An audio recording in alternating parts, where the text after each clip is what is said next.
University of Nottingham is going to speak. Thank you. Thank you, Dr. Watts.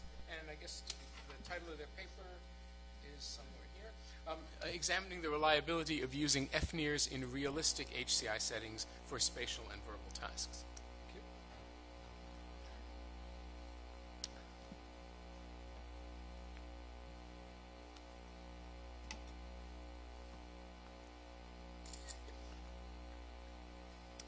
Hi everyone.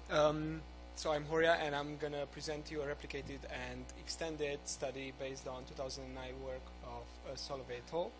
I thank Erin for introducing the basics of fNIRS, so everybody knows about it now.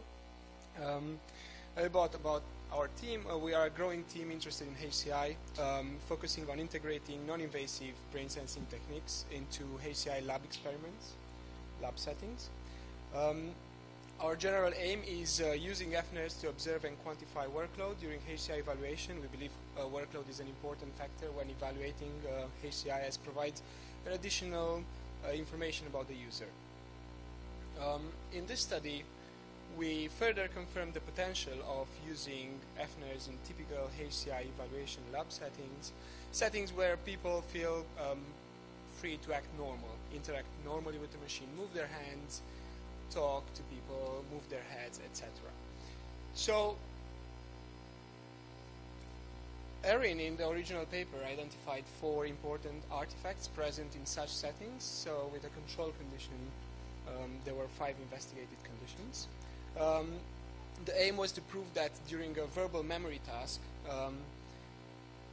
we are able, fNIRS is resilient to movement artifacts, and we are able to detect the presence of the cognitive task, the memory task. The full details are in both papers. Feel free to look at them. But I'm going to tell you what we actually mean by an artifact condition. Well, we ask users to perform the task while they move their hands, typing at the keyboard, or just ask them to move their heads, depending on the condition I investigated. In 2014, Pike et al. Contributed with another artifact, which is verbalization, present in such settings, if you think about think-aloud protocols, or simply just talking. We replicated 4 out of the 6 study conditions, namely control, head movement, keyboard input, and verbalization. You can see also, we also extended the study by adding a different type of task, which is a spatial memory task, the orange colored row. So we used the verbal memory task, as in the original study, of memorizing a 7-digit number. So it's the stimuli is on the right. The task was targeting the phonological loop, the area of the brain where responsible for storing verbal information, such as numbers. We also introduced the spatial task, remembering a 6x6 grid filled with black dots, so on the left-hand side. And this task was targeting a different area of the brain, known for storing spatial information, the visual-spatial sketchpad. So these are typical stimuli presented to the users, and these are kind of an input forms. After they had to memorize the stimuli, they had to input whatever they remembered into these forms. Every participant started with, in each condition, with a 15-second rest period, followed by showing them the stimuli for 4 seconds. They had to remember the stimuli for 15 seconds with a black screen, and then we showed them the input form. They had as much time as they needed to input whatever they memorized. We repeated this 8 times for each condition. Using fNIRS, we measured participants' oxygenated and deoxygenated hemoglobin in the prefrontal cortex. This image shows we kind of expected a rise in oxygenation during the task periods compared to the rest periods. And this kind of image shows the 8 peaks coinciding with the 8 trials a participant did during one condition. This graph shows participants' performance during both spatial and verbal tasks. No significant difference was reported by Solovay et al. In task performance. We hypothesized that non-related verbalization will negatively impact performance during the verbal task, as demonstrated by Pike et al.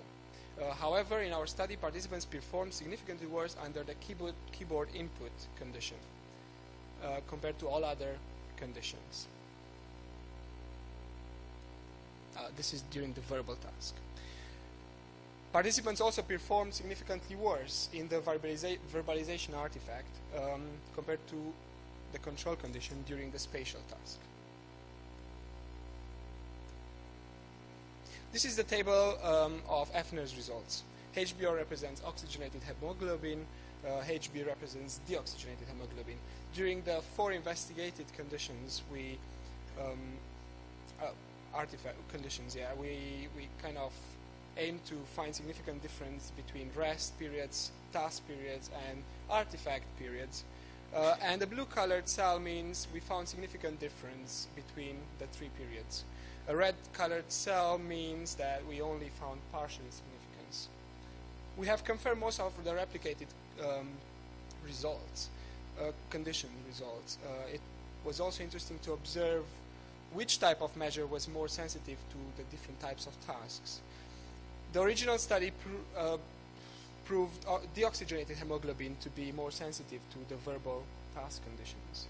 We found both HB and HBO significance, however, predominant one was HBO.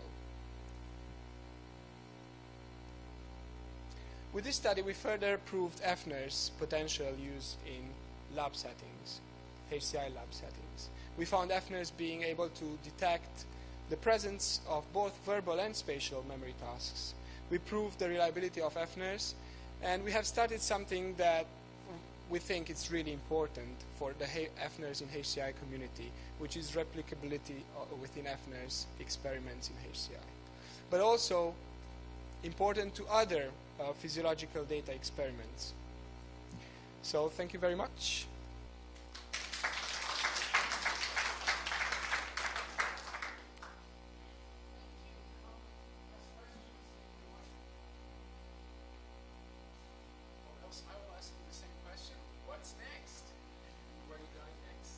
Thanks, Rob, for the question. We have ongoing projects in the lab at the moment. We have 2 main branches. One that was kind of mentioned before. We just built workload feedback in real time, and we are looking at how this impacts the user.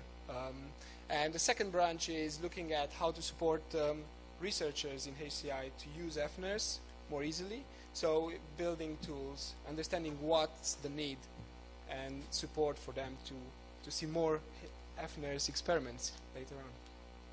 Any other questions?